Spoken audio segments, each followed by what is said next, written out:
Every time a toilet in Melbourne flushes, the contents start a long trip from the metro area to a sewage treatment plant that has garnered a mythical reputation among birdwatchers. Following the treatment process, the government allows it to retain certain excess nutrients that cause microbes and insects to flourish, anchoring the food web in an area of marsh and mud flaps that birds just love. 300 different species of birds, including endangered species like the orange-bellied parrot, have been recorded in the Western Treatment Plant on the shores of the Phillips Bay in Victoria State. In the paddies, visiting birdwatchers can see the brolga, a crane common in the neighboring Queensland but endangered in Victoria. Above, squadrons of seabirds and raptors fly the skies looking for food or nesting grounds, and shorebirds eagerly wade and skitter along man-made mudflaps, gobbling up tasty morsels. 50 billion gallons of sewage and wastewater flow through the plant's 32 huge lagoons.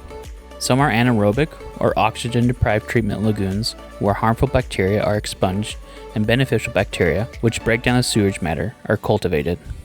Oxygenated or aerobic lagoons then work on the wastewater to reduce the levels of nitrogen, a compound common in human sewage that enriches harmful algae, which can grow exponentially on the stuff if too much of it were to make it into the bay. The water that goes out to the bay at the end result of the sewage treatment processes does still have a lot of nutrient in it. Cody McCormick, conservation and land officer with Melbourne Water, told The Guardian Australia on his visit to the Western Treatment Plant that nutrient is left over on purpose to anchor the biodiversity at the site, but men and women like McCormick have a job of making sure it's never so much as to cause an algae bloom. McCormick is a birdwatcher himself and loves the shorebirds in particular. The nutrient in the water provides the food for the insects and for the vegetation to grow as well, says McCormick.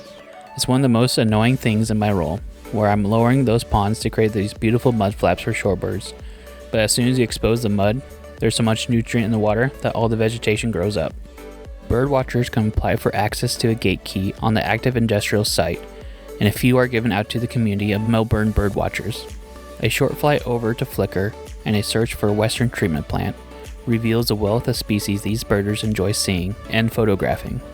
If you like more daily doses of positive news, please subscribe to my channel.